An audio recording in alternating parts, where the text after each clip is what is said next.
జై తెలంగాణ. తెలంగాణ విద్యార్థి అమరవీరులకు, తెలంగాణ విద్యార్థి అమరవీరులకు కేసీఆర్ గారి నాయకత్వం. జై తెలంగాణ. ఆకలి లంచ్ కు ముందు, భోజనానికి ముందు కాదు, కరెక్ట్ గా భోజనానికి, అరే నీ దండం పెడతావు, భోజనానికి ముందు అవకాశం ఇస్తే ఇట్లే ఉంటుంది. కరెక్ట్ గా ఆకలి అవుతుంది, కడుపులో కాలుతుంది. ఇక మరి ఇంతమంది మీద మీద పడ్డట్టు మా తమ్ముళ్ళు, అరే ఈ మాట నిలబెట్టుకోవాలరా.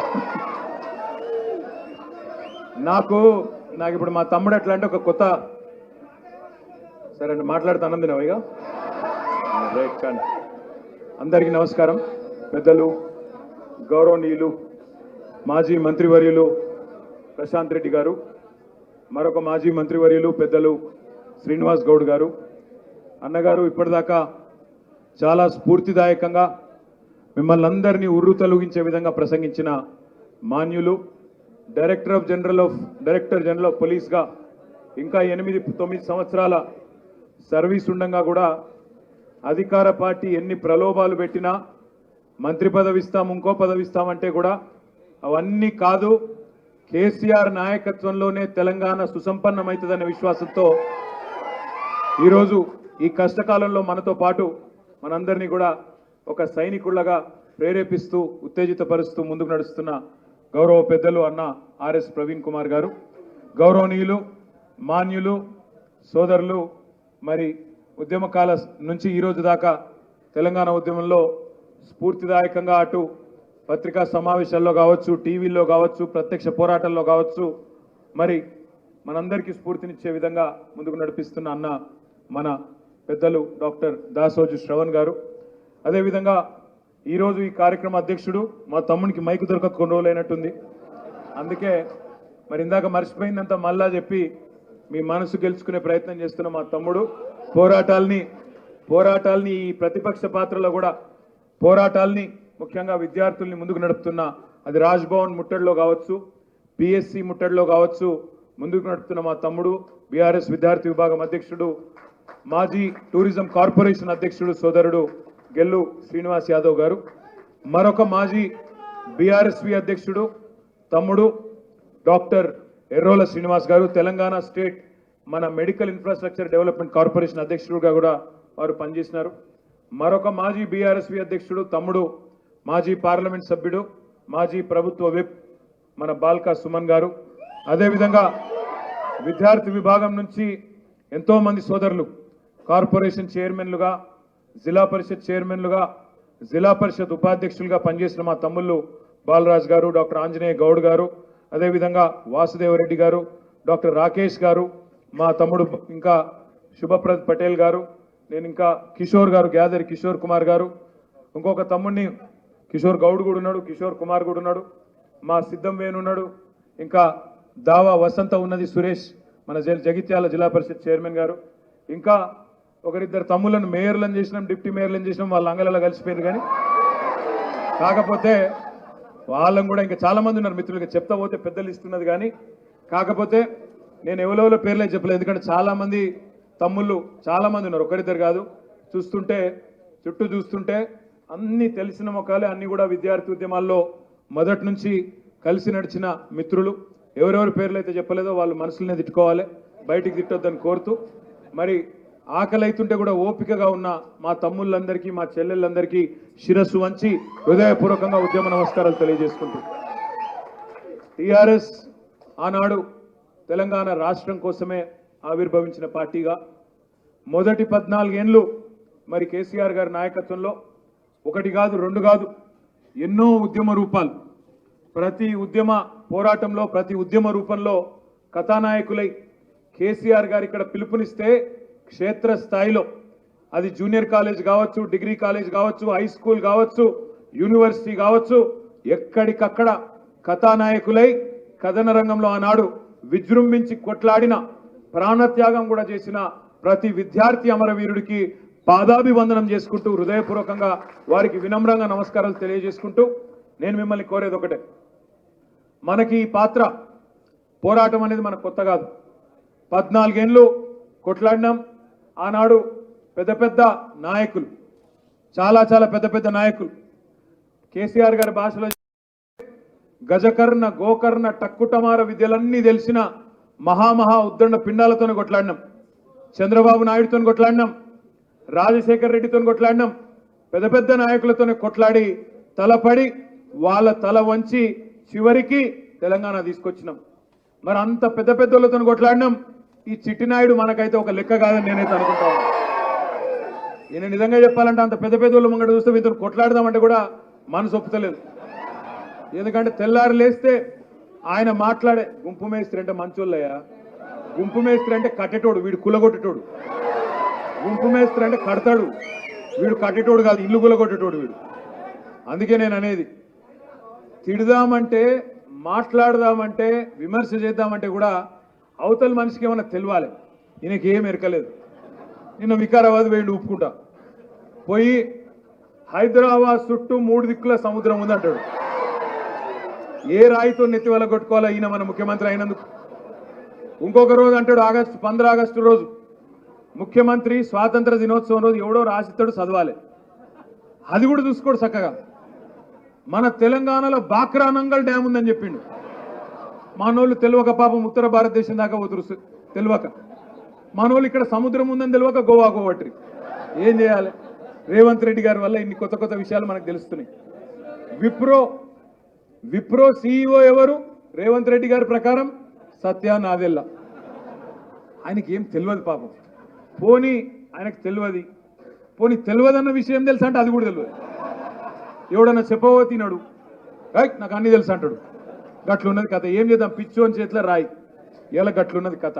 అందుకే మనం రేవంత్ రెడ్డి గారి మాటలను కానీ ఆయన చేతలను కానీ మనం బాధపడ్డప్పటికీ, ఆయన బాధ పెడుతున్నప్పటికీ అవన్నీ దిగమింగుతూ మనం తప్పకుండా ప్రజలను జాగరూకులను చేయాల్సిన బాధ్యత, ప్రజలను చైతన్యవంతులను చేయాల్సిన బాధ్యత మన మీదనే ఉన్నది. ఈ మాట ఎందుకంటున్నా అంటే, మమ్మల్ని చాలామంది అడిగేది గత 10 సంవత్సరాల్లో అధికారంలో ఉన్నప్పుడు, పెట్టుబడులు వచ్చినప్పుడు కొత్తగా ప్రైవేట్ రంగంలో కానీ లేదా 95% రిజర్వేషన్ భారతదేశంలో ఏ రాష్ట్రంలో లేదు. జోనల్ వ్యవస్థలో ఒక సమూలమైన మార్పు, ఒక విప్లవాత్మకమైన చారిత్రకమైన మార్పు. అది 29 రాష్ట్రాలు ఉంటే భారతదేశంలో ఎక్కడా కూడా రాష్ట్రపతి ఉత్తర్వుల ద్వారా 95% కొలువులు మన బిడ్డలకే, మన తెలంగాణ వాళ్ళకే దక్కుతాయని చెప్పి పోరాటం చేసి నరేంద్ర మోడీ మీద రాష్ట్రపతి గారిని ఒప్పించి తెచ్చిన మహానాయకుడు కేసీఆర్ గారు అనే మాట నేను మీకు గుర్తు చేస్తా ఉన్నా. ఎందుకు చెప్తున్నా ఈ మాట అంటే, అంత కష్టపడి అంత ప్రేమతో ఎన్నో విజయాలు సాధించుకున్నాం. భారతదేశంలో ఎక్కడ జిల్లాకు ఒక మెడికల్ కాలేజ్ లేదు, ఒక తెలంగాణలో తప్ప. భారతదేశంలో ఎక్కడ జిల్లాకు ఒక నర్సింగ్ కాలేజ్ లేదు, ఒక్క తెలంగాణలో తప్ప. భారతదేశంలో ఎక్కడ గురుకుల పాఠశాలలు 1000 పైచిలకు లేవు, ఒక్క తెలంగాణలో తప్ప. భారతదేశంలో ఎక్కడ ఒక విద్యార్థి మీద గురుకుల పాఠశాలల్లో 1,25,000 రూపాయలు ఖర్చు పెట్టే సంస్కారమైనవంతమైన ప్రభుత్వం ఎక్కడా లేదు, ఒక్క తెలంగాణలో తప్ప. ఇవన్నీ మనం సాధించిన విజయాలు. కానీ మేము గతంలో ప్రభుత్వంలో ఉన్నప్పుడు పొంగిపోయేది కొన్ని విజయాలు, కొన్ని ఇట్లాంటి చారిత్రకమైన సందర్భాల్లో మమ్మల్ని కొంతమంది మిత్రులు అడిగేది, అదేదో మీ ఇంటికి వచ్చినట్టు సంతోషపడతావేందా, ఆ జీవో వచ్చినా ఒక పెట్టుబడి వచ్చినా ఏదో మీ ఇంట్లోకి వచ్చినట్టు, మీ పార్టీకి ఏదో లాభం జరిగినట్టు, స్వలాభం జరిగినట్టు ఎందుకు సంతోషపడతావు అని అడిగేది. నేను వాళ్ళకు రొమ్ము విరుచుకొని చెప్పేది, ఎస్, ఇది మా రాష్ట్రం, ఈ రాష్ట్రం అంతా మా ఇల్లు, ఇక్కడ ఏం జరిగినా మాకు జరిగినట్టే, మా స్వలాభం జరిగినట్టే భావిస్తామని చెప్పి గర్వంగా చెప్పేది. ఎందుకంటే ఎన్నో ప్రాణత్యాగాలతో, ఎంతో మంది పోరాటాలతో, ఎంతో మంది ఆనాడు ఆత్మ బలిదానం చేసుకుంటే వచ్చిన రాష్ట్రం. ఒక శ్రీకాంతాచారి కావచ్చు, అన్న చెప్పినట్టు ఒక సిరిపురం యాదయ్య కావచ్చు, ఒక సువర్ణ కావచ్చు, ఒక సాయి కుమార్ కావచ్చు, ఒక వేణుగోపాలరెడ్డి, ఒక ఢిల్లీ దాకా పోయి ఆత్మ బలిదానం చేసుకున్న యాదిరెడ్డి కావచ్చు, ఒక ఇశాంత్ రెడ్డి కావచ్చు, ఇట్లా చెబుతూ పోతే 100 మంది పిల్లలు, విద్యార్థి అమరవీరులు, మీ త్యాగాలతో పునీతమైన నేల తెలంగాణ. అట్లాంటి ఈ తెలంగాణలో మనం 10 ఏళ్లలో నీళ్లు, నిధులు, నియామకాలు అనే ఒక నినాదాన్ని ఆలంబనగా చేసుకొని పరిపాలన చేసినాం. మీకు తెలుసు, నీళ్లలో సంపూర్ణమైన విజయం సాధించినాం. ఇటు కాళేశ్వరం కావచ్చు గోదావరి జలాల్లో, అటు పాలమూరు రంగారెడ్డి ఎత్తిపోతల పథకం కావచ్చు, లేదా సీతారామ కావచ్చు, ఈ 3 ప్రాజెక్టులు బ్రహ్మాండంగా పాలమూరు రంగారెడ్డి 90% పూర్తయింది, కాళేశ్వరం 100% పూర్తయింది, సీతారామ కూడా మనం దిగిపోయే నాటికి 95% పూర్తయింది. నీటి రంగంలో సంపూర్ణ విజయం సాధించినాం. ఇంటింటికి తాగునీరిచ్చి దశాబ్దాల గోస నల్లగొండలో ఫ్లోరోసిస్ దాన్ని కూడా సమూలంగా తుడిచిపెట్టిన ఘనత కేసీఆర్ ప్రభుత్వానికి. నీళ్లలో సంపూర్ణమైన విజయం. నిధుల విషయానికి వస్తే విడిపోయే నాడు, తెలంగాణ ఆంధ్ర నుంచి విడిపోయే నాడు, కొత్తగా ఏర్పడ్డ నాడు 2014లో తలసరి ఆదాయంలో భారతదేశంలో మనది 14వ స్థానం. కానీ కేసీఆర్ దిగిపోయే నాటికి భారతదేశంలో తలసరి ఆదాయంలో నెంబర్ 1 రాష్ట్రం ఏది అంటే తెలంగాణ అని గర్వంగా ప్రతి తెలంగాణ బిడ్డ కాలరెగరేసే స్థాయికి తెచ్చుకున్నాం. బ్రహ్మాండంగా తలసరి ఆదాయంలో ఒక సామాన్య రైతు ఆదిలాబాద్లో కావచ్చు, అలంపూర్లో కావచ్చు, కోదాడలో కావచ్చు, నారాయణఖేడ్లో కావచ్చు, 4 ఎకరాల పొలమున్నా 2 ఎకరాల పొలమున్నా నాకేమన్నా అయితే నా కుటుంబానికి ఏం కాదు, పెరిగిన భూముల విలువతో కేసీఆర్ పరిపాలనలో నా కుటుంబం సమృద్ధిగా సుభిక్షంగా ఉంటుందనే ఒక విశ్వాసాన్ని, ఒక భరోసాను ప్రతి పేద కుటుంబంలో నింపగలిగిన ఒక చిన్న సన్నకారు రైతు కుటుంబంలో కూడా విశ్వాసాన్ని పాదుగొల్పగలిగిన అది మనం దిగిపోయిన పరిస్థితి. ఇక నియామకాల విషయానికి వస్తే ఇది నేను ప్రత్యేకంగా మీకు చెప్పాలని ఇక్కడికి వచ్చిన. నేను ఆనాడు ఇలా ఇక్కడ మీటింగ్ కూడా కొంత ఆలస్యంగా రావడానికి ఒక చిన్న కారణం ఉంది. ఇవాళ తెలంగాణ భవన్ ఎట్లయిపోయిందంటే రాష్ట్రంలోని ఏ వర్గ ప్రజలకు ఏ కష్టం వచ్చినా ఇవాళ వెతుక్కొని వస్తూ ఉన్నారు. ఇక్కడికి వస్తున్నారు, తెలంగాణ భవన్కే బయలుదేరుతా ఉన్నారు. ఇప్పుడు ఇక్కడికి వచ్చేటప్పుడు మీరు నేను చెప్తే నమ్మరు, ఇక్కడికి వచ్చేటప్పుడు ఇక్కడికి మీటింగ్లోకి వస్తుంటే అన్నా మీరు ఇటు రావాలని చెప్పి అటు గుంజుకపోయారు పక్క రూమ్లో. ఎవరున్నారు అక్కడ అని చూస్తే దాదాపు 10 జిల్లాలకు వెళ్ళి మన ఆశ ఆడబిడ్డలు వచ్చిండ్రు. వాళ్ళు ఒక 50 మంది వచ్చిండ్రు. వచ్చి అన్న కేసీఆర్ ఉన్నప్పుడు, కేసీఆర్ మొదలు గద్దెనెక్కినప్పుడు, ముఖ్యమంత్రి అయినప్పుడు మాకు గౌరవ వేతనం 1500 వచ్చేదన్నా, మేము అడగను కూడా అడగలేదు. 1500 నుంచి 9900 చేసిన మహానుభావుడు కేసీఆర్ అన్న. కానీ వీళ్ళు మోసం చేసిండ్రు, ఆశ పెట్టిండ్రు. మాకు 9900 ఏంది 18,000 ఇస్తామన్నారన్న. ఇప్పటిదాకా అత్తలేరు పత్తలేరు, అందరినీ మోసం చేసినట్టే మమ్మల్ని కూడా మోసం చేసిండు. మా కోసం మాట్లాడన్నా అని చెప్పి ఆశ ఆడబిడ్డలు వచ్చింది. నేను వాళ్ళకు ఒకటే చెప్పిన, అమ్మ మీరు 50 మందో 60 మందో కాదు, చిట్టినాయుడిని వణికియాలంటే మనం ఒక 10-12 వేల మందిని కదులుదాం, అన్ని ఏర్పాట్లు నేను చేస్తా, మీరు రండి, సందర్భానుసారంగా కేసీఆర్ సార్ కూడా వస్తాడు, తప్పకుండా మీకు న్యాయం చేసేదాకా మేముంటామని చెప్పిన.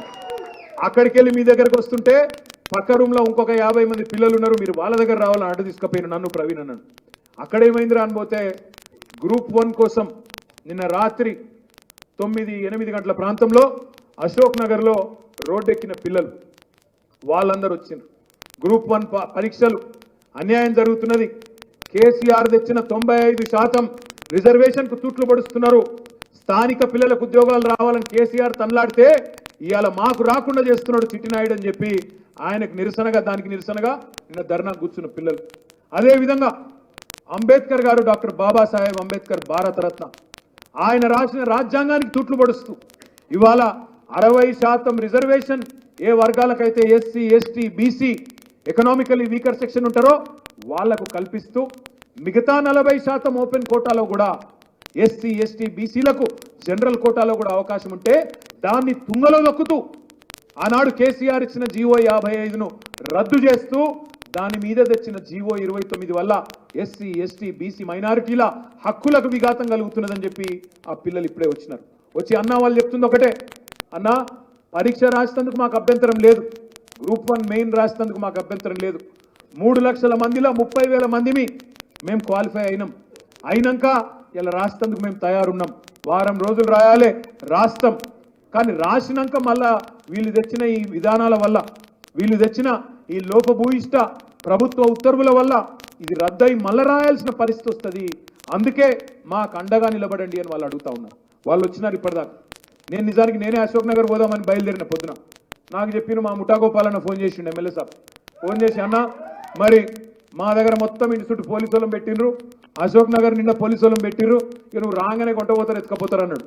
ఈ ఎత్తుకపోయినరు కానీ సమస్య పరిష్కారం కావాలి, 4 రోజుల పరీక్ష ఉన్నది కాబట్టి మరి వాళ్ళనే ఇక్కడికి తీసుకురా అని చెప్పి నేను అన్నకు చెప్తే వాళ్ళ అబ్బాయి జయసింహన్ ఇచ్చి వాళ్ళందరినీ ఇక్కడికి పంపించిండు. నేను ఎందుకు చెప్తున్నా ఈ మాట అంటే ఇవాళ తెలంగాణ భవన్ అనేది ఈ ముఖ్యమంత్రి మూర్ఖపు విధానాల వల్ల ఆయన కూలగొడుతున్న ఇళ్లలో ఉండే పేదలు గాంధీ భవన్ దిక్కు చూస్తలేరు, బీజేపీ ఆఫీస్ దిక్కు చూస్తలేరు, సీదా ఆటో ఎక్కుతుండ్రు, చలో తెలంగాణ భవన్ తెలంగాణ భవన్కి వస్తాను. పిల్లలు ఈ జీవో 29 వల్ల బాధపడుతున్న SC ST BC minority EWS పిల్లలు వాళ్ళు ఆటోలు ఎక్కిండ్రు, సీదా తెలంగాణ భవన్కి వచ్చిండ్రు. ఇక బయట ఇప్పుడు 60 మంది మా మైనారిటీ ఆడబిడ్డలు ఉన్నారు, వాళ్ళు ఎదురు చూస్తూ ఉన్నారు. ఇప్పుడే చంద్రశేఖర్ రెడ్డి గారు వచ్చి చెప్తా ఉన్నారు, అన్న వాళ్ళందరూ ఎదురు చూస్తుండ్రు, హైడ్రా బాధితులట వాళ్ళు వచ్చిండ్రని చెప్పిండు. అగోగా పేదల గూడు కూలగొడుతుంటే ఇలా వాళ్ళందరూ ఏదో ఒక బండి పట్టుకున్నారు. తెలంగాణ భవన్ పోతే కేసీఆర్ బృందం ఉంటుంది, కేసీఆర్ దండు ఉంటుంది, ఆడ వాళ్ళకి చెప్పుకుంటేనే సమస్య పరిష్కారం అయిద్దని వాళ్ళు వచ్చిండ్రు. ఆశ ఆడబిడ్డలు వాళ్ళు ఇక్కడికి వచ్చినారు, వాళ్ళు కూడా అన్న మాకు అండగా నిలబడండి అని కోరుతా ఉన్నారు. నేను బయలుదేరుతుంటే ఇక్కడికి ఇంటికాడికి ఒక 50 మంది ఆటో డ్రైవర్లు వచ్చిండ్రు. అన్న నవంబర్ 5 నాడు పెద్ద ధర్నా పెడుతున్నాం, మీ మద్దతు ఉండాలని చెప్పి వాళ్ళు 50 మంది వచ్చిండ్రు. అంటే ఇవాళ ఇదంతా ఎందుకు చెప్తున్నా అంటే ఒక్క రోజులో ఇప్పుడు మాకు ఎట్లుందంటే మా నాయనమ్మ చిన్నప్పుడు చెప్పేది, బాగా బిజీగా తిరుగుతుంటాం ప్రతిపక్షంలో. మా నాయనమ్మ ఎప్పుడు అనేది, మా నాయనమ్మ పేరు వెంకటమ్మ, మా నాయనమ్మ ఒక సామెత చెప్తుండే, తెలంగాణ సామెత, ఏమిరా రోజంతా తిరుగుతావు, ఇంట్లేం లేదు ఇరాం లేదు అంటుండే. ఇంట్లేం లేదు ఇరాం లేదు ఏంద్రా, అట్లా అయిపోయింది ఇప్పుడు పరిస్థితి. సిట్టినాయుడు పరిపాలన వల్ల బాధపడనోడు ఎవడు లేడు. ఊళ్ళల్లో దసరా పండుగ పోతే రైతులు తిడతాను, రైతు బంధు లేదు, రుణమాఫీ లేదు, వీడు కౌలు రైతులు అన్నాడు, రైతు కూలీలు అన్నాడు, ఏది లేదు, అరపైస లేదు, ఉన్న రైతు బంధే దిక్కు లేదని రైతులు పొల్లు తిడతాను. ఇంకో దిక్కు ఆడబిడ్డలు తులం బంగారం అన్నాడు, పాల బిల్లులది కూడా ఉన్నది కదా, తులం బంగారం అన్నాడు, అది తులం ఇనుమూడి వెళ్ళి ఇప్పటిదాకా తులం బంగారం, బతుకమ్మ చీర దిక్కు లేదు, మహాలక్ష్మి అన్నాడు, నెలకు 2500 అన్నాడు, ఏది దిక్కు లేదని ఆడపిల్లలు తిడతా ఉన్నారు. కేసీఆర్ ఉన్నప్పుడు మాకు బతుకమ్మ చీర ఇచ్చేది, క్రిస్మస్కు క్రిస్మస్ కానుక ఇచ్చేది, రంజాన్కు రంజాన్ తోఫా వచ్చేది, ఆఖరికి పిల్లలు పుడితే కేసీఆర్ కిట్ ఇచ్చి అందులో 2 చీరలు పెట్టి మాకు మా ఆడబిడ్డను చూసుకున్నట్టు చూసుకుంటుండే. ఇలా మాకు ఏది దిక్కు లేకుండా అయిపోయిందని చెప్పి ఆడబిడ్డలు బాధపడే పరిస్థితి. ఇక మన విద్యార్థుల సంగతి అయితే చెప్పనే అవసరం లేదు.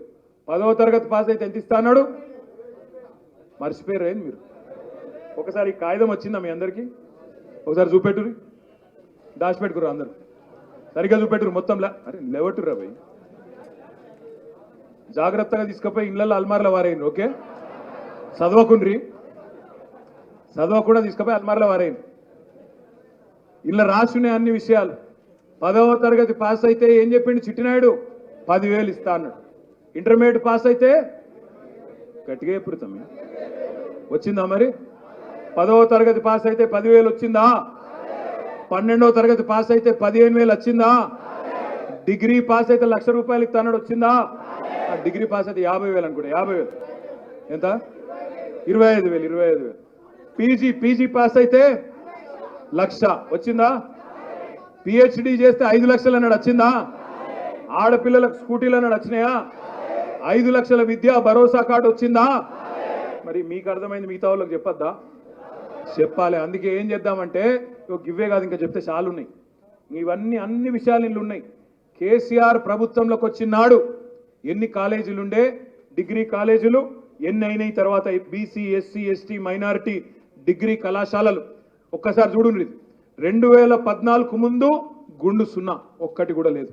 కేసీఆర్ గారి అధికారంలోకి వచ్చిన తర్వాత 2024 నాటికి మనం దిగిపోయే నాటికి 68 SC ST BC minority degree కళాశాలలు రెసిడెన్షియల్, ఇంటర్మీడియట్ కాలేజీలు రెసిడెన్షియల్ 146 ఉండే, మన ప్రభుత్వం దిగిపోయే నాడు 592.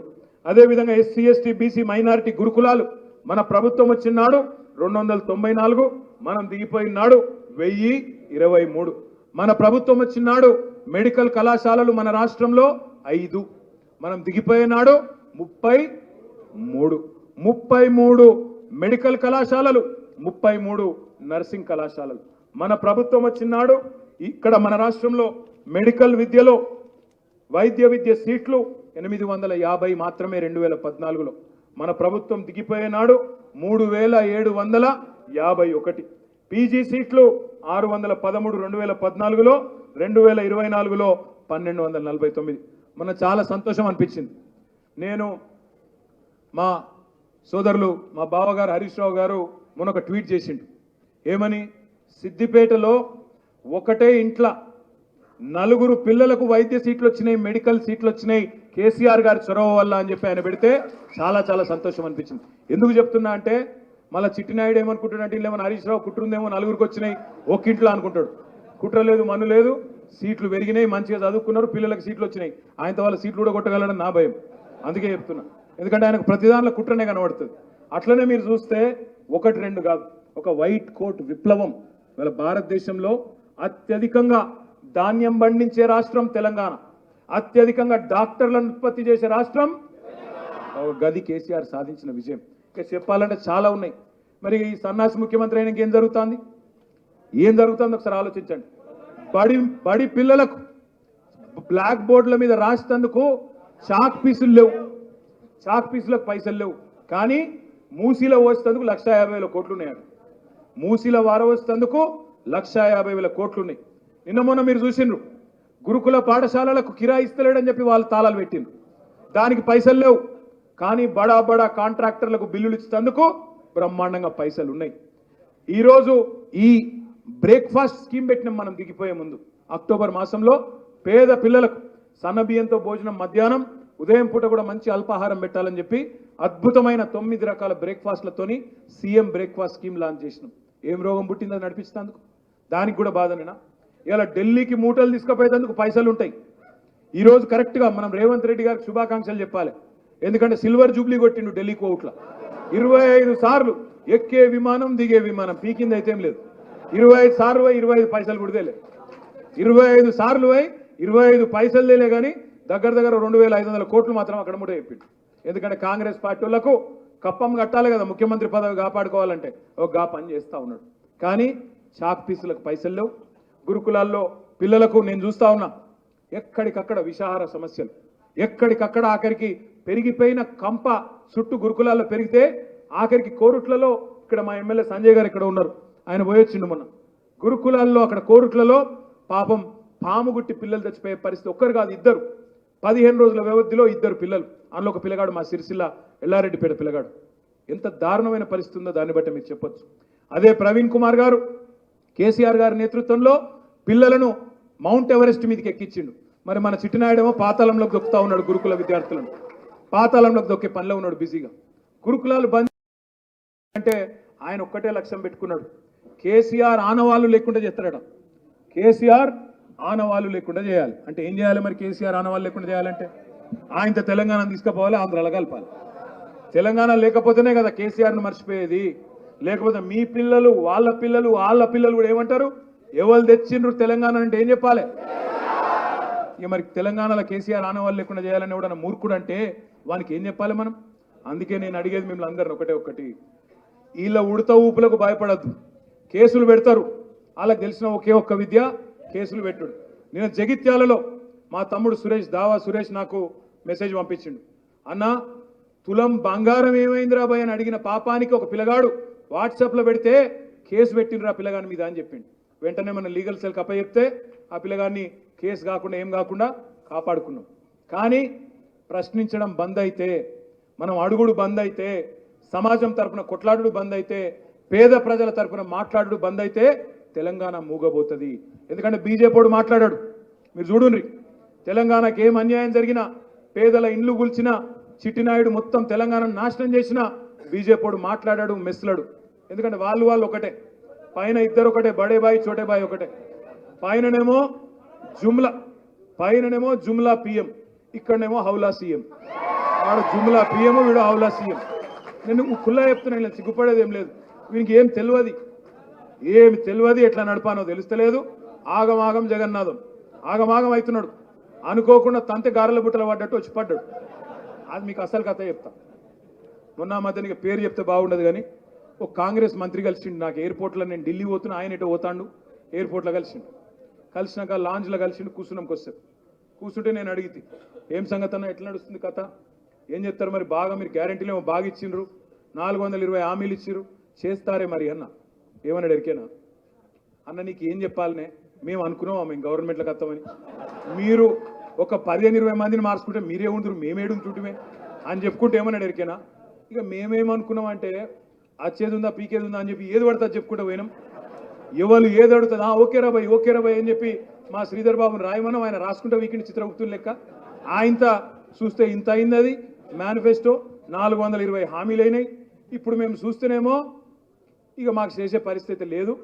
ఏదో ఇక ఇటో అటో డైలాగులు కొట్టుకుంటే డ్రామా చేసుకుంటూ నడిపిస్తాం. నడిచిన రోజులు దుకాణం నడుస్తుంది. ఇక బంద్ అయ్యేటప్పుడు బంద్ అవుతుంది, ఏం చేస్తామని అన్నాడు. మరి ఈ మాట బయట చెప్పాలన్నా నేనన్నా చెప్తే చెప్పుకొని జర నా పేరు చెప్పక దండం పెడతాను. ఎందుకంటున్నా అంటే వాళ్ళకు కూడా ఎరికే. అందుకే ఏం చేసిర్రు, ఎవరిని దుకాణం వాడు తెలుసుకున్నాడు. ఇక సంపుడు చంపుతుండ్రు కిందికెళ్ళి మీద దాకా. ములుగు నుంచి మొదలు పెడితే ఆదిలాబాద్ దాకా కాంగ్రెస్ ఎమ్మెల్యేలు ఒకటే పనులు ఉన్నారు బిజీగా. సంపుడు చంపుతున్నారు ఎక్కడికక్కడ. మీకు నేను చెప్తే కొన్ని నమ్మరు, ప్రామిస్ చెప్తున్నా, మీరు చెప్తే కొన్ని నమ్మరు. నిన్నగాక మొన్న ఒక బిల్డర్ వచ్చి నాకు చెప్తున్నాడు ఆయన, సార్ నేను హైదరాబాద్లోనే అతిపెద్ద బిల్డింగ్ కట్టినా, నువ్వు మున్సిపల్ మంత్రికి 8 ఏళ్ళు ఉన్నావు, నేను కలుసుకునే అవసరం కూడా పడలేదు, నాకు మొదటిసారి కలుస్తున్నా అని సాయదాయితందుకు వస్తా అంటే రమ్మన్నా తాగిడు. మరి ఎట్లా నడుతుంది బై సభ అన్న? మీరున్నప్పుడేమో మంత్రిని కలిసే అవసరం కూడా పడలేదు సార్ నాకు బిల్డింగ్ పర్మిషన్కు. కేసీఆర్ భయంతో అధికారులు కూడా చక్కగా పనిచేద్దరు. ఇక ఈయన వచ్చినాక ఎట్లుంది పరిస్థితి అంటే, ఇక మీకు పేరు చెప్పగానే నాకు కరెంటు కనెక్షన్ కావాలి, ఆయన బిల్డింగ్కి ఏదో కరెంటు కనెక్షన్ కావాలి. అధికారులు ఎవరు స్పందిస్తలేరట. ఇక పైకి పోయి నాకు కరెంటు కనెక్షన్ కోసం ఈసారి అంటే ఫోన్ చేస్తానికి 25 లక్షలు తీసుకున్నారట ఒక ఫోన్. ఇది కరెంటు కనెక్షన్. గట్ల అందిన కాడికి దోసుకో, అందినంత ఇది స్కీమ్ నడుస్తున్నది. ఇవాళ అంతే 6 గ్యారెంటీలు ఎక్కడో వీకినాయి, ఈ స్కీమ్ నడుస్తున్నది. కాబట్టి మనం అర్థం చేసుకోవాల్సింది ఏంటంటే కాంగ్రెస్ వాళ్ళు ప్రజలకైతే ఏం చేయరు. అందుకే మనం ఏం చేయాలి అంటే 10 నెలలు అయింది. ఈ 10 నెలల్లో మనకున్న అన్ని కష్టాలు తొలగి మనం చూసిన గత 10 నెలలు బహుశా నాకు తెలిసి మన పార్టీ పుట్టిన నాటి నుంచి ఈ రోజు వరకు మనం ఎదుర్కొన్న అత్యంత కష్టకాలం ఏదైనా ఉంటే గత 10 నెలలే. ఏ రకంగా అంటారా? ఒకవైపు ఏమో అనుకోకుండా ఎలక్షన్లో ఓడిపోయినాం డిసెంబర్లో. ఎవరు ఊహించలేదు మనం డిసెంబర్ 3 నాడు ఓడిపోతామని, ప్రతిపక్షంలో ఉండాల్సిన పరిస్థితి వస్తుందని పొరపాటున కూడా అనుకోలేదు. మళ్ళా మనమే వస్తాంలే అనే ఒక అతి విశ్వాసం, చిన్న పొరపాట్లు మనం చేసినాయి. ప్రజల్లోకి ప్రతిపక్షం బలంగా తీసుకుపోవడం, వాళ్ళు ఇచ్చిన అడ్డగోలు హామీలు వాటిని ప్రజలు కొంత నమ్మడం, ఇవన్నిటి వల్ల ఇంకోటి ప్రజలు కూడా 2 సార్లు ఇచ్చినాం కదా, ఒకసారి వాళ్ళకి ఇత్తం ఏంటి ఏమవుతుంది, ఆటో పైలట్ మోడ్లు ఉందట కదా, ఏమైనా ఆగిపోతుందా, కరెంట్ అవుతుందా, నీళ్ళు అవుతాయా, ఇండస్ట్రీలు అవుతాయా, ఏది అవుతుంది అని ప్రజలు కూడా అనుకోవడం వల్ల జరిగిపోయింది.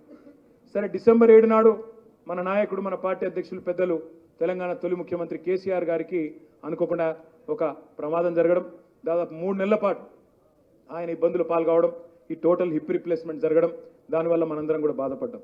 ఆ తర్వాత మన పార్టీ నుంచి గెలిచిన ఒక 10 మంది ఎమ్మెల్యేలు రకరకాల ప్రలోభాలతోని వాళ్ళు దొంగలలో కలిసిపోయినారు. అదొక దెబ్బ. ఇంకొక వైపు మన నాయకురాలు మనం ఢిల్లీతో పోరాడుతుంటే తట్టుకోలేక కవితమ్మని తీసుకుపోయి 5.5 నెలలు జైల్లో పెట్టింది. అయినా మనం లొంగలేదు, తల ఒగ్గలేదు. ఏం చేసుకుంటావో చేసుకోపో అన్నాం, కొట్లాడినాం తప్ప మనం లొంగలేదు, ఎవరికి భయపడలేదు, పోరాడుతూనే ఉన్నాం. అదే మాదిరిగా పార్లమెంట్ ఎన్నికల్లో కూడా మనం ఊహించిన దానికి భిన్నంగా ఫలితాలు వేరే రకంగా వచ్చినాయి. ఇన్ని ఎదురు దెబ్బలు తగిలినా ఇవాళ ప్రజలు మళ్ళా కేసీఆర్నే తలుస్తూ ఉన్నారు. దసరా రోజు దాదాపుగా ప్రతి ఇంట్లో ఇవాళ కేసీఆర్నే యాద్ చేసుకున్నారు. కేసీఆర్ ఇంటికి ఉండకపోతుండే, బతుకమ్మకు చీరలు వస్తుండే, రైతు బంధు వస్తుండే, మా పిల్లలకు న్యాయం అవుతుండే అని చెప్పి ఇవాళ మొత్తం కులాలకు మతాలకు అతీతంగా ప్రతి ఇంట్లో కేసీఆర్ గారిని తలుచుకుంటా ఉన్నారు. అందుకే నేను మీతో కోరేదల్లా ఒకటి, మనం జాగ్రత్తగా ఉండవలసింది, మనం చాలా సంయమనంతో వ్యవహరించాల్సింది 2 పార్టీల పట్ల కూడా ఉన్నది. ఒక కాంగ్రెస్నే మనం శత్రువుగా చూడాల్సిన అవసరం లేదు. మనకు బీజేపీ ఇంకా తెలంగాణ సమాజానికి మరింత డేంజరస్ పార్టీ ఏదైనా ఉందా అంటే అది భారతీయ జనతా పార్టీ. మనం మతాన్ని ఒక అడ్డంగా పెట్టుకొని మతపరమైన రాజకీయం చేస్తూ దేవుణ్ణి అడ్డం పెట్టుకొని ఇవాళ పిల్లల్ని రెచ్చగొట్టే పార్టీ భారతీయ జనతా పార్టీ. ఒక్క పని చేయలే తెలంగాణ, ఒక్క కాలేజీ ఇయ్యలే, ఒక్క ఐఐఎం ఇయ్యలే, ఒక్క ఐఐటి ఇయ్యలే, ఒక్క మెడికల్ కాలేజ్ ఇయ్యలే. భారతదేశంలో 157 మెడికల్ కాలేజీలు ఇస్తే తెలంగాణకు ఒకటి ఇయ్యలే, ఒక్క నర్సింగ్ కాలేజ్ ఇయ్యలే, ఆఖరికి ఒక నవోదయ పాఠశాల కూడా ఇయ్యలే భారతీయ జనతా పార్టీ. ఏం చేసిండ్రా తెలంగాణ విద్యార్థుల కంటే ఎవడు చెప్పాడు, కిషన్ రెడ్డి చెప్పాడు, బండి సంజయ్ చెప్పాడు, ఇంకెవడు మాట కూడా మాట్లాడాడు. కానీ పిల్లలను అడ్డం పెట్టుకుని రాజకీయం మాత్రం పుష్కలంగా చేస్తారు. అందుకే మనం జాగ్రత్తగా ఉండాల్సిన అవసరం ఉంది. అదే మాదిరిగా రేవంత్ రెడ్డి ప్రభుత్వం అయితే నేను చెప్పాల్సిన అవసరం లేదు, తెల్లారిస్తే మీరే చూస్తూ ఉన్నారు, అన్ని వర్గాలను మోసం చేస్తూ ఉంది.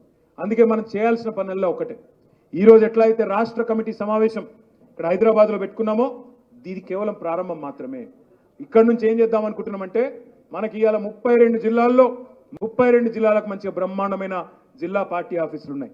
ప్రతి జిల్లాలో బీఆర్ఎస్వి జిల్లా విద్యార్థి సమావేశం జరగాలి. వరుసగా క్యాలెండర్ వేసుకుందాం. మంచిగా రాబోయే 2 నెలల పాటు జిల్లా కమిటీలో మీటింగులు ఎక్కడికక్కడ జిల్లాల్లోనే పెట్టుకుందాం. మంచిర్యాల మంచిర్యాలనే, అలంపూరోళ్ళు అక్కడ గద్వాలనే, ఎక్కడికక్కడ జిల్లా కమిటీల మీటింగులు అక్కడికక్కడే పెట్టుకుందాం. ప్రతి చోట 1500 నుంచి 2000 మంది బ్రహ్మాండమైన నాయకులు ఎక్కడ వాళ్ళు అక్కడ ఉన్నారు. వాళ్ళందరినీ కూడా మన నాయకత్వం కూడా పుష్కలంగా ఉంది. విద్యార్థి విభాగం నుంచి నాయకులు ఎంతో మంది సమర్థవంతమైన నాయకులు, ఇప్పుడు మైక్ ఇస్తే నాకంటే అద్భుతంగా మాట్లాడే నాయకులు బోలెడు మంది ఇక్కడనే ఉన్నారు. వాళ్ళందరినీ మంచి ఉపన్యాసకులను ఎంచుకుందాం, వారిని జిల్లాలకు పంపుకుందాం. తదనంతరం తమ్ముడు గెల్లి శ్రీనివాస్ చెప్పినట్టు ఎక్కడెక్కడైతే కొన్ని చోట్ల మండల కమిటీల్లో ఖాళీ ఉండొచ్చు, కొన్ని కాలేజ్ కమిటీల్లో ఖాళీలు ఉండొచ్చు, వాటిని వెంటనే పూడ్చుకుందాం. కొత్త నాయకత్వాన్ని కూడా ఎంకరేజ్ చేద్దాం. చాకుల్ లాంటి పిల్లలు ఎంతో మంది ఉన్నారు, వాళ్ళందరినీ కూడా తప్పకుండా తర్ఫీదునిచ్చుకుందాం. వాళ్ళని కూడా వెంటనే కమిటీలో వేసుకుందాం. మూడో point, okay okay okay okay మూడో మాట, మన పిల్లలు మీ అందరితో నేను కోరేది ఒకటే. ఇప్పుడు మీరు చూస్తున్నారు, ఓకే ఓకే ఓకే మీరు చూస్తున్నారు ఒక మాట, మీరు చూస్తున్నారు ఇప్పుడు ఏ మీడియా కూడా ఇన్ని పోరాటాలు జరుగుతుంటే కూడా ప్రభుత్వం పట్ల వ్యతిరేకంగా ఏ పోరాటాన్ని కూడా చూపెట్టే ధైర్యం మీడియా చేయడం లేదు. ఏ మీడియా కూడా చూపెడతలేదు, మీకు తెలుసు. అందుకే మనందరం కూడా ఎక్కడ వాళ్ళం అక్కడ సోషల్ మీడియాలో క్రియాశీలమైన పాత్ర పోషించవలసిన బాధ్యత మన మీదనే ఉన్నది. సోషల్ మీడియా వారియర్ అంటే వాళ్ళు వేరే, మేము వేరే, మేము విద్యార్థి విభాగం అన్నట్టు కాదు. ఎక్కడోళ్ళం అక్కడ పెడితే ఒక కేసు పెడతారు, పెడితే ఒక కేసు, ఒక ఫోన్ వస్తుంది, ఎందుకు తమ్మి ఇట్లా చేస్తున్నావు అట్లా చేస్తున్నావు అని ఒక ఎస్ఐయో సిఐయో, ఇక పాపం వాళ్ళు కాంగ్రెస్ కార్యకర్తలకి తయారైంది. కానీ భయపడకుండ్రి, ఆర్ఎస్ ప్రవీణ్ కుమార్ గారి నేతృత్వంలో మేము కూడా ఆలోచన చేస్తూ ఉన్నాం. లీగల్ సెల్ ఒక బలోపేతం చేస్తున్నాం. జిల్లాలలో అదేవిధంగా కొంతమంది రిటైర్డ్ పోలీస్ అధికారులను కూడా మన పార్టీలోనే ఎన్రోల్ చేసుకుంటాం. వాళ్ళు ఎక్కడికక్కడ ప్రతి జిల్లాలో కూడా మీకు అండగా నిలబడతారు. మీ హక్కులకు భంగం వాటిల్లే విధంగా ఏ పోలీసోడు లేదా ఏ ప్రభుత్వ అధికారి పిచ్చి పిచ్చి వేషాలు వేసినా తప్పకుండా న్యాయము, చట్టము, రాజ్యాంగం గురించి మాట్లాడే విధంగా మన నాయకులకు తర్ఫీదునిచ్చి మీకు అండగా నిలబడే బాధ్యత కూడా పార్టీ తీసుకుంటుంది. మీరెవరు భయపడాల్సిన అవసరం లేదు. 2 పనులు మనం చేద్దాం. ఒకటి, జిల్లాల వారీగా మీటింగులు పెట్టుకుందాం. రెండవది, ఇప్పుడు మనం ఈ పాంప్లెట్ ఒకటి ఇచ్చుకున్నాం. ఈ బుక్లెట్ను ప్రతి విద్యార్థికి చేరే విధంగా బ్రహ్మాండంగా ప్రతి కాలేజీలో ప్రతి విద్యార్థి చేరే విధంగా మీకు డిస్ట్రిబ్యూట్ చేస్తాం. మీరందరూ కూడా ఎలక్ట్రానిక్గా పంపాలి వాట్సాప్ ద్వారా. అదేవిధంగా మళ్ళీ వాళ్ళ చేతుల్లో కూడా కాగితం పోవాలి, ఇంటింటికి పోవాలి. ఇప్పుడు మీకు ఇక్కడికి వచ్చినారు, మీరు ప్రతి జిల్లా నుంచి వచ్చినారు, ప్రతి నియోజకవర్గం నుంచి వచ్చినారు. కండువాలు, పార్టీ జెండాలు, స్టిక్కర్లు, అదేవిధంగా ఇతర సామాగ్రి కూడా మీకు పాంప్లెట్లతో సహా ఇతర సామాగ్రి కూడా గెలు శ్రీనివాస్ యాదవ్ గారు తయారు చేసినారు. మీరు ఇవన్నీ కూడా తీసుకొని పోయి మన నియోజకవర్గంలో అక్కడ సరిపడకపోతే, ఇప్పుడు ఉదాహరణకు బాల్కొండ ఉన్నది, సరిపోలేదు మెటీరియల్ అంటే ప్రశాంత్ అన్నకు ఫోన్ చేయాలి, అన్న ఇంకా మెటీరియల్ కావాలి, కేటీఆర్ అన్నతో మాట్లాడతావా లేదా నువ్వే చేస్తావా, వెంటనే అరేంజ్ చేయాలి, చేసుకోవాలి. ఎక్కడికక్కడ ఇంతజాం చేసుకొని ముందు కురుకుతూనే ఉండాలి. ఏ కాలేజీలో కూడా బీఆర్ఎస్వి బ్యానర్ లేని కాలేజ్ ఉండద్దు, బీఆర్ఎస్వి జెండా లేని కాలేజ్ ఉండద్దు. ఎందుకంటే రేపటి రోజున గతంలో సుమను, ఎర్రోళ్ళ సీను, ఆంజన్ గౌడు లేదా గ్యాదరి కిషోరు లేదా ఇంకొకరు ఎట్లయితే నాయకులైనరో రేపటి రోజున కూడా డీలిమిటేషన్ జరగబోతా ఉన్నది. మహిళా రిజర్వేషన్ రాబోతా ఉన్నది. కొత్త తరం నాయకులు, ఎందుకంటే 24 ఏళ్ళైంది పార్టీకి కూడా. పార్టీ పుట్టినప్పుడు మరి నూనూగు మీసాలతో వచ్చిన వాళ్ళు, మీలాగా విద్యార్థి ఉద్యమాల నుంచి వచ్చిన వాళ్ళు ఇలా వీళ్ళు కూడా కొద్దిగా 40 ఏళ్ళ దగ్గరకు వచ్చారు. సుమను, ఎర్రోళ్ళ సీన్ కూడా ఇప్పుడు 40 ఏళ్ళ పడ్డవా తమ్మి? పడ్డారు. కొద్దిగా గడ్డం కూడా తెల్లబడ్డది, కొద్దిగా విద్యార్థులు లెక్క కనబడతలేరు. ఇప్పుడు మళ్ళా నూనూగు మీసాలు రంగు వేసుకుంటే కనబడతా అంటున్నాను. అయితే సీన్ అంటుండే లేలా అన్న రంగు వేసుకుంటే సెట్ అవుతుంది అంటే నేననేది ఏంటంటే మీరు, ఎందుకంటే అల్టిమేట్గా ఈ పార్టీ తెలంగాణ ప్రజల గొంతుక. ఇది ఒక కేసీఆర్దో ఒక కేటీఆర్దో కాదు, ఈ పార్టీ ఇది తెలంగాణ ప్రజల గొంతుక. జయశంకర్ సార్ ఒకటే చెప్పేది, ఎట్టి పనికైనా మట్టి పనికైనా ఇంటోడు ఉండాలి. ఇలా బీజేపీడు పేదోళ్ళ ఇల్లు కూడా కొడతాడు, మాట్లాడుతుండా ఎక్కడన్నా ఒక కుయ్యి కై అంటుండా, కనీసం కేసులు పెడుతుంటే సోషల్ మీడియాలో మాట్లాడుతుండా, వాడు మొత్తం 6 గ్యారంటీలను మొత్తం శటగోపం పెడుతుంటే మాట్లాడుతుండా. ఎక్కడన్నా ఒక్క సందర్భంలో కాంగ్రెస్ కనీసం పొంగులేటి శ్రీనివాసరెడ్డి ఇంటి మీద ఈడీ రైడ్ అవుతుంది, 2 వారాలైంది. కౌంటింగ్ మెషిన్లు తీసుకుపోతుండ్రు, వాళ్ళ పైసలు కుయ్యి అంటలేడు. ఎందుకంటే ఇద్దరు తోడు దొంగలు, బీజేపీ కాంగ్రెస్ వాడు లోపల అంత ఒకటి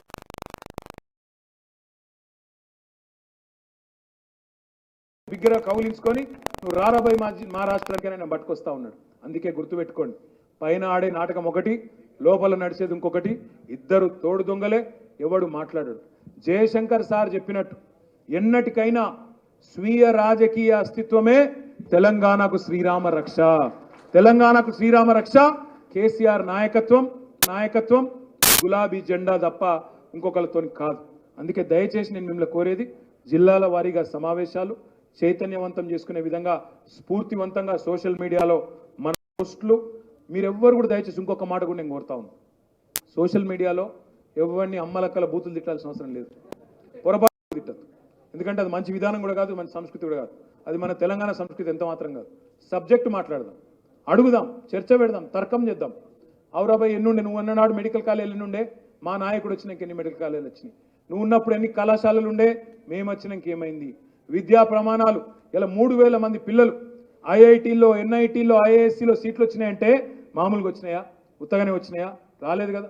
మీరున్నప్పుడు 2004 నుంచి 14 వరకు కాంగ్రెస్ ప్రభుత్వం ఉన్నప్పుడు పబ్లిక్ సర్వీస్ కమిషన్ ద్వారా మీరు ఇచ్చిన ఉద్యోగాలు కేవలం సంవత్సరానికి 1000, 10 ఏళ్లలో 10,000 ఉద్యోగాలు.